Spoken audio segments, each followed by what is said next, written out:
Nadat veldwagters gister geweerskote gehoor het spore hulle tot by hierdie renosterkarkas gelei. Daarna het hulle op nog 2 karkasse in die omgewing afgekom.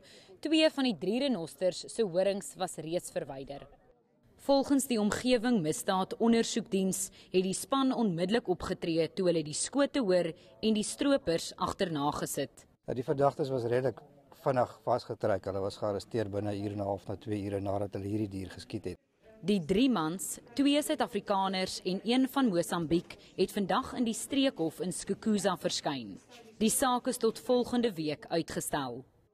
Sowat 120 mense is reeds vanjaar in verband met stropery in en om die Kreurwiltuin vasgetrek. Daar's altyd meer stroopers as wat daar arrestasies is, maar ek dink hierdie jaar is die eerste keer in die geskiedenis wat ons meer arrestasies het as wat daar diere doodgeskiet is. Die fokus is verskuif om oortreders vas te trek nog voordat hulle die wildtuin betree. Meeste van die arrestasies het gebeur uit die park uit, want hier in die park die veldwagters, hulle doen al wat hulle kan, maar ons soek die mense buitekant die park om vir ons te help. Mia Spies, Nuus, Skukuza.